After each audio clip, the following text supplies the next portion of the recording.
Alright guys, well, it looks like I am finally making a video of what I think is probably about the most important aspect of my overlanding Humvee build. And guess what? I also remember again at the beginning to hey guys, please like and subscribe. I need both, but at a minimum, if you can just at least like it, even if you don't like it, that's fine. Hey, I'm not for everybody, but can you help a brother out?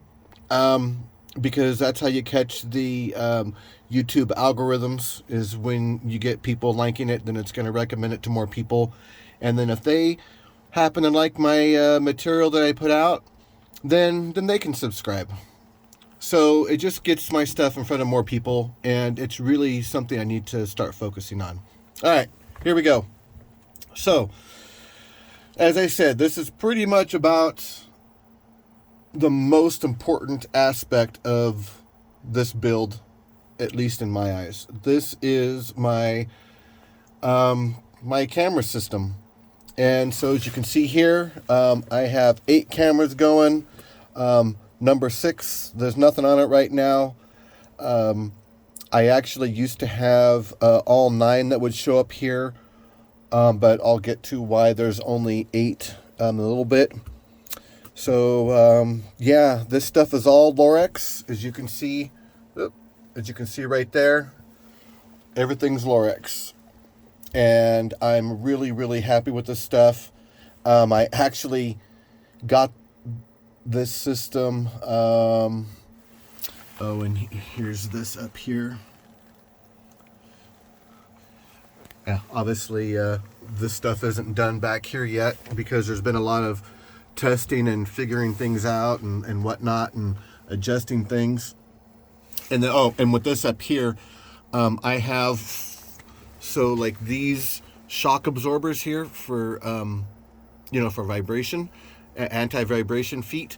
I have a set of 4 of those that I'm going to make a plate for this. So I'll make a aluminum plate that sits below this. I'll take these feet off. I'll put the 4 of those in the same spot, and then that'll attach to the plate. So the plate will actually be a little bigger and then sit out, and then it'll mount to the ceiling. Let me back up a little. It'll mount to the ceiling, and then so this won't be mounted to the ceiling. It'll just be sitting on the feet that are sitting on the plate that's bigger. So that's how that'll be. And then I have 2 8 terabyte hard drives, and when I did the math and all that, I can record what is it, H265. That's the newest format.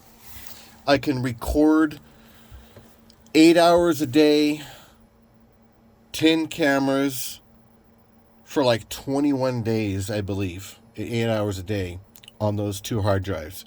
Now they make bigger hard drives for this type of stuff, but this unit here, they have their weird stuff.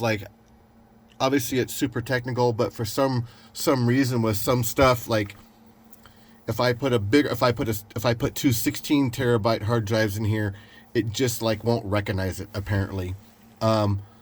So I just bought 2 8s because that was the maximum you can do, is 8 on each one, and there's the 2. And you know what though, and truthfully, I could get more hard drives and then just swap them out if I need more time, if I'm out for a long time and I'm recording longer than 8 hours in a day. But that's a whole lot of video I'm going to be sifting through with editing software. So I have an idea of how to go about kind of time stamping my trips really easy, so that way I can, I don't have to, go back and watch every minute of every single camera. So anyways, so you can go the grid of 9 like this, go down here. I run it like this a lot, and I wish you could do something like this and then just have it to where you don't have to move the mouse up, but it'd be nice too if I could do the touch, because this is a touch screen. Wait, can I? Yeah, it doesn't. The machine doesn't recognize it. I didn't think it would. So anyways, this is how I run it most of the time. So as you can see here, my passenger mirror. See how there's no mirror over there?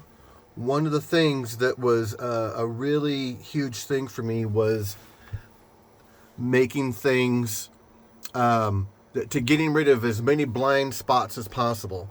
And when you have the mirror in these vehicles, they sit right at the level right here, and then they take up like all this space, and they create a massive blind spot over there. So I'll go out in a little bit and show where the different cameras are. But so that was one of the things that was really important. And so that's this camera right here. And that's actually big enough as I'm driving to see what I need to see. But I can click on that, and then boom, it's the whole screen on that. And then as this shows right here, that's the rear view camera out the back.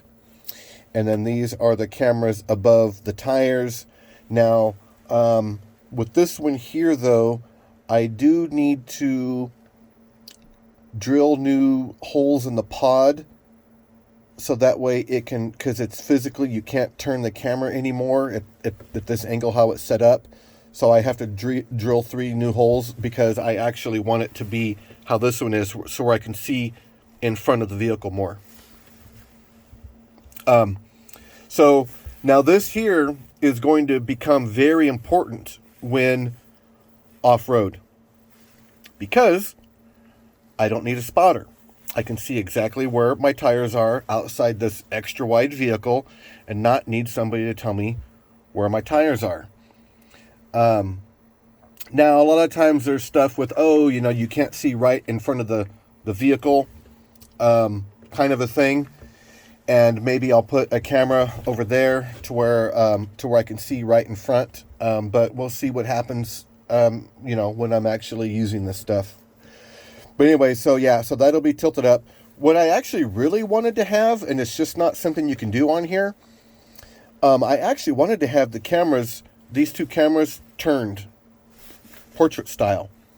But unfortunately, when you look down here, there isn't an option for just 2 cameras, because what I wanted to have was the portrait, one over here and one over there. And it's just not available in their programming.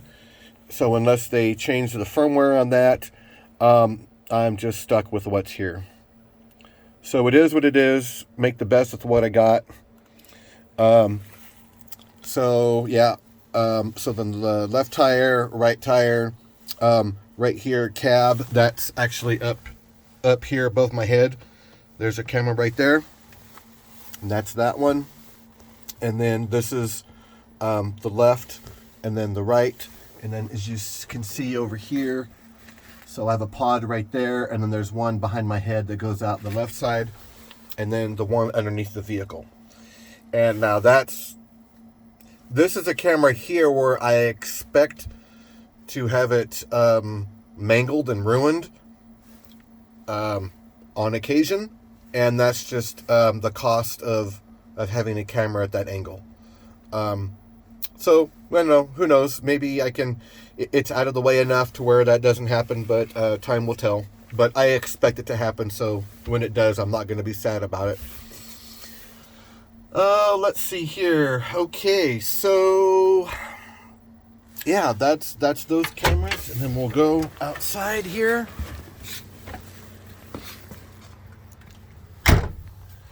So that's the one there on the left, above the tire.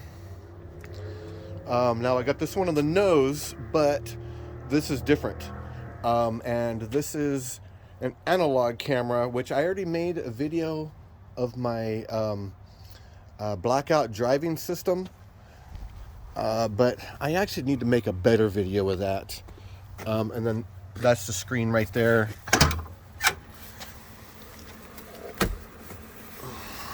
So that gets released, and then this flips down, and then you can see, and then I have the factory stuff here. So when I flip that switch over to the And if you can see the BO drive, that's the blackout driving.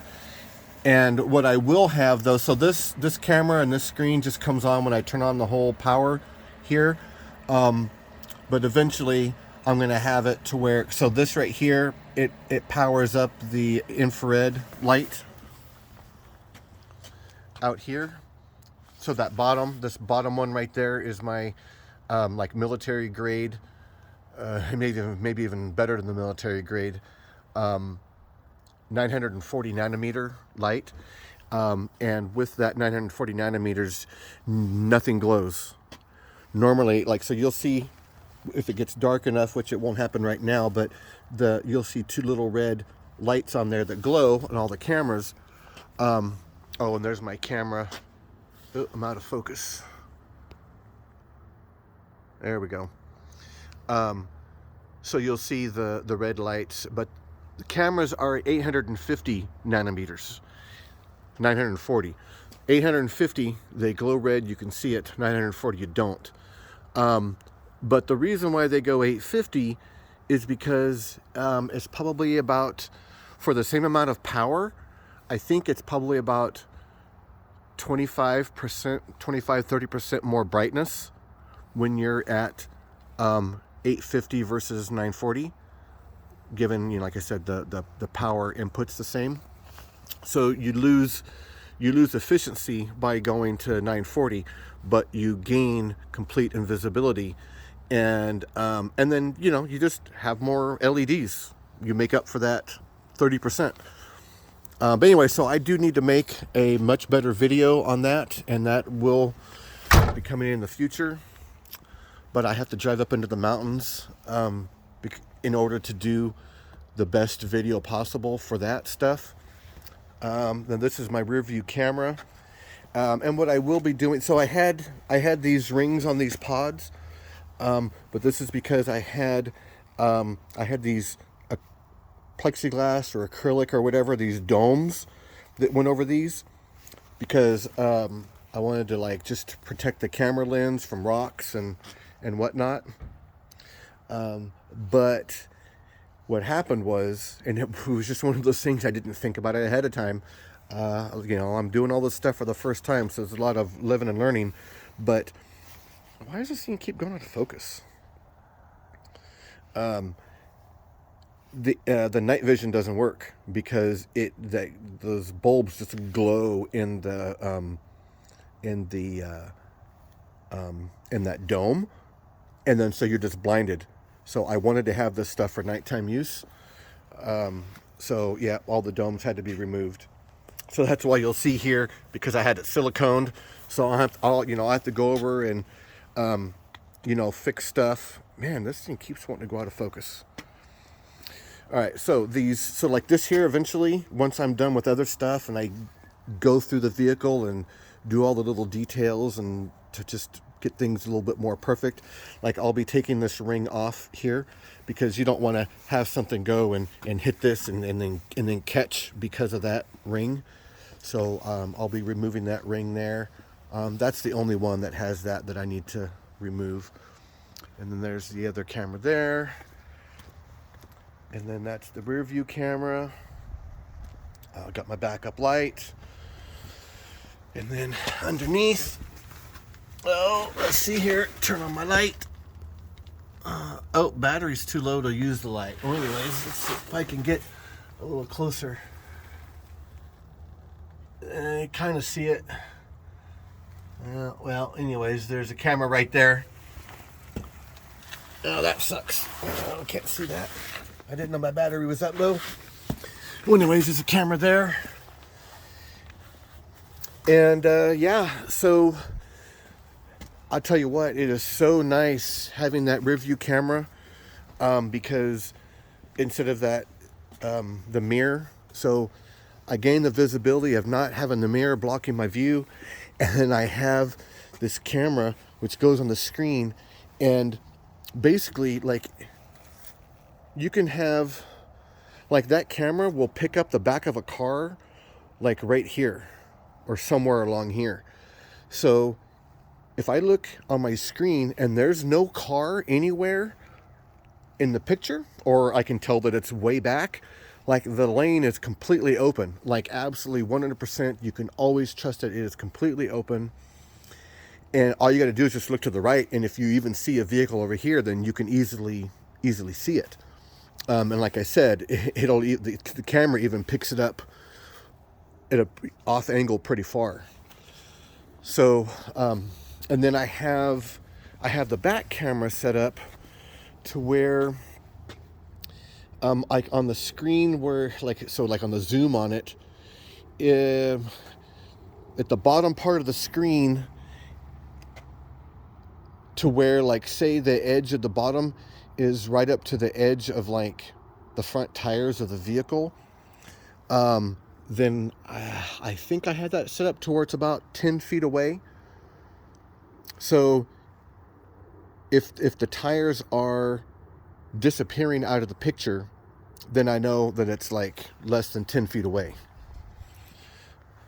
And so that's really helpful when you're backing out of places and parking lots and stuff. It's actually extremely important. So that's a known distance, and I did that on purpose. That way, oh yeah, there you go. You can see my foot out there from underneath the camera. Yeah, let's see here. Put that back up. Yeah, I can go here and I can do this too. Turn my light bar. So that's my big one on top, obviously. And then, let's see. Oh, and then I got my little backup light. And that's that one right there. And that's that. Then I have the special camera. Yeah, I keep saying camera. I have the special light for if somebody's getting crazy behind me. Oh, look at that. Yeah. So that's this one down here. And that is really bright. And if you've got somebody who is not being nice, not like I would be doing that on like a freeway or something, because you could blind somebody and then they crash on the freeway and kill themselves or others. So I'd never do something like that. But like I was talking about in my last video, of when you're up in the mountains and if you got somebody that's coming around and they're probably not going to have any good intentions, it's kind of like a little bit of a 007 kind of thing, where like spikes come out of the back or there's an oil slick. You can just, if you're in the mountains, you can, and somebody's following you, you can just crank that on and it's going to be right in their eyes. And they will probably not want to follow you because they won't be able to see anything. So that's the idea behind that. And I think that's probably about it for this time. But I was wanting to make another, a video on this, and for quite a while. But I wanted to make sure I got everything all situated before I did. And I'm really happy with how the video is and the cameras are. That one just went into night mode because you know how dark it was under there. So so that actually probably has the yep. Well, it's good timing to see how the infrared lights came on, because it was dark enough for it'll automatically detect how dark it is, and the infrared will come on, and then it goes to black and white in that regard. So yeah, you can see it right there how that works, and then all the cameras will do that if it's dark enough. Oh, and then this right here, you can, I just did a little gate thing there, that pops up, this swings out, and then you can do this. So I do need to do something to where I can angle this more. Excuse the mess in here. I've been using this thing for work the last week. To angle this more, so if you're in the back, you can actually just get it closer, and then you can, watch some TV or whatever at night before you go to sleep. And then also you can pull all the way if you need to get to the magazines. And anyways, so that just goes back like that. And that just latches back there, and then boom. Now that doesn't go anywhere because that's latched. Because when you're off-roading, you can't be having this thing swinging out on you. So I took that in consideration. And let's see, what else?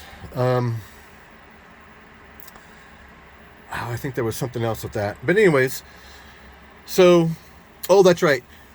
You can also set up motion alarms to where if you're sleeping, I can have this system on and I can just have it not recording, so it's not taking up a bunch of space, but yeah, it might be a good idea to leave things recording, because you never know what you might pick up that's important.